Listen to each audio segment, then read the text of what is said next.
Nous pourrons suivre première sortie rubrique ça qui sont rubriques sur nouvelles internationales les clés du monde chaque jour nouvelles internationales soulever gros questions qui méritaient plus passer un simple résumé géopolitique diplomatie relations entre pays conflit à gros défis mondial Jos Varin invité nous comprendre ça qui a passé derrière événement à travers nouvelle rubrique ça qui relait les clés du monde une rubrique qui a passé chaque jour sur radio télévision Caraïbes et sur toute plateforme digitale Lio. En suivre premier épisode là. Pourquoi les États se font-ils la guerre? Bonne attention. Pourquoi les États se font-ils la guerre? Imaginez un instant un monde où aucun pays n'aurait d'armée. Un monde où les différends se régleraient uniquement autour d'une table par la négociation, le dialogue et le droit international. Ce monde existe dans les rêves des diplomates, mais pas dans la réalité. Depuis que les premières civilisations se sont organisées en royaume, en empire, puis en état moderne, la guerre accompagne malheureusement l'histoire de l'humanité. Pourtant, une question demeure aussi vieille que les conflits eux-mêmes.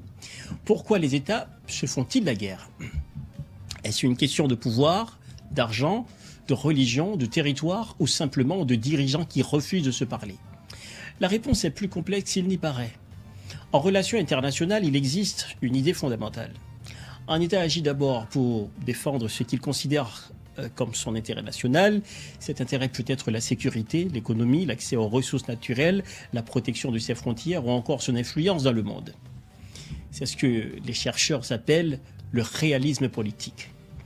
Pour les grands théoriciens comme Hans Moriento ou Kenneth Waltz, le système international ressemble à une immense cour de récréation, mais sans surveillant, contrairement à un pays où il existe une police, des tribunaux et un gouvernement capable de faire respecter la loi. Il n'existe aucun gouvernement mondial ayant le pouvoir d'imposer ses décisions à tous les États.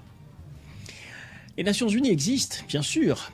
Elles jouent un rôle essentiel dans la prévention des conflits, la médiation et le maintien de la paix. Mais elle ne dispose pas d'une autorité absolue. Lorsqu'une grande puissance décide d'agir seule, les moyens de pression de la communauté internationale trouvent rapidement leurs limites. Dans cet environnement, chaque État cherche à garantir sa propre sécurité.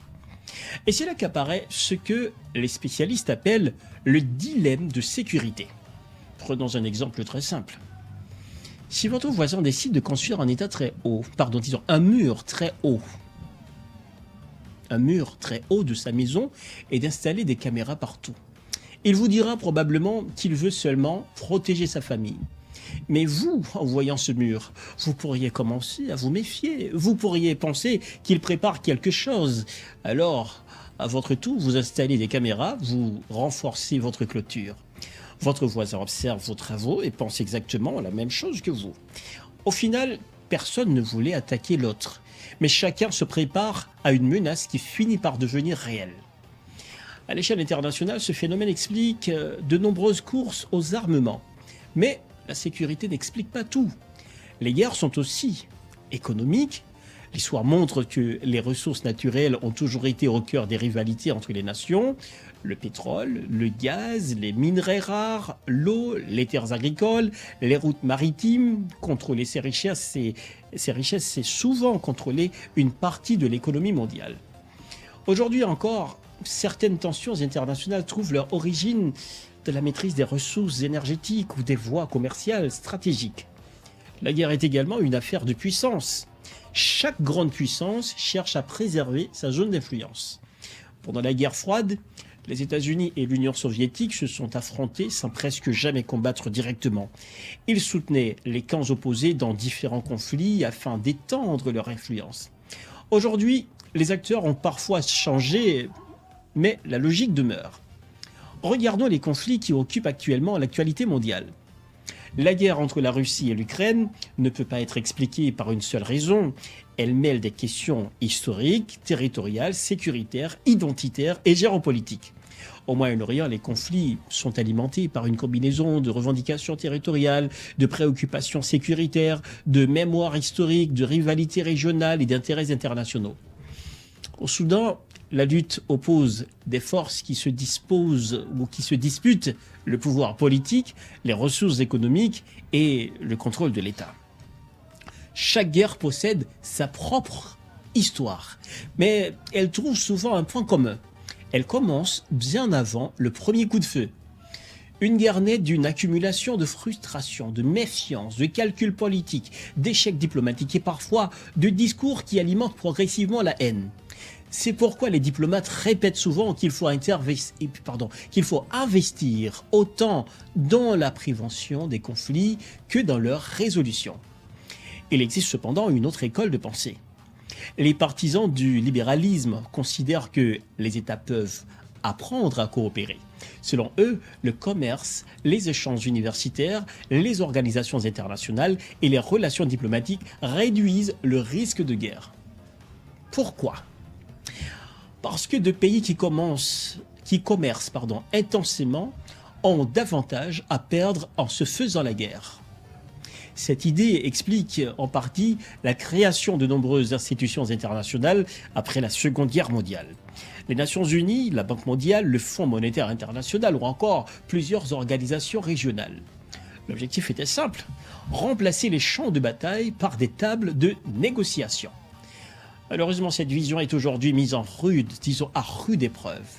Les tensions géopolitiques se multiplient, les budgets militaires augmentent partout dans le monde, les cyberattaques deviennent des armes, l'intelligence artificielle transforme les capacités militaires. La désinformation circule à une vitesse jamais connue auparavant.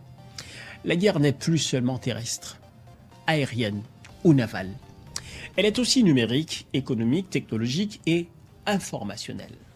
Pourtant, au milieu de ces analyses stratégiques, il ne faut jamais oublier une réalité essentielle. Les guerres ne détruisent pas seulement des bâtiments, elles détruisent des familles, elles interrompent les études d'un enfant, elles vident des villages, elles séparent des parents de leurs enfants, elles obligent des millions de personnes à abandonner leur maison sans savoir si elles y reviendront un jour. Derrière chaque statistique se cache une vie. Et c'est peut-être cela que nous oublions trop souvent lorsque nous parlons de géopolitique. Au fond, les États ne se font pas la guerre parce qu'ils aiment la guerre. Ils y recourent lorsqu'ils estiment, à tort ou à raison, que leurs intérêts, leur sécurité ou leur existence sont menacés ou lorsque la diplomatie échoue à trouver une issue.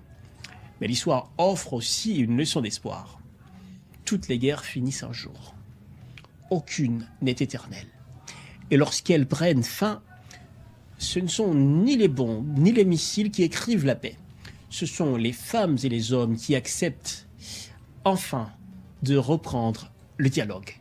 Peut-être est-ce à cela la plus grande leçon de la géopolitique. Comprendre les raisons de la guerre n'a jamais eu pour objectif de la justifier. Au contraire, comprendre les mécanismes qui conduisent les nations au conflit est sans doute le premier pas pour mieux défendre ce qui reste le bien le plus précieux de l'humanité, la paix. C'était les clés du monde, votre capsule quotidienne consacrée à la géopolitique, à la diplomatie et aux grands enjeux internationaux. Je suis Jos Varin, merci de votre fidélité sur Radio-Télévision Caraïbes et sur toutes nos plateformes numériques. À demain pour une nouvelle lecture de l'actualité internationale.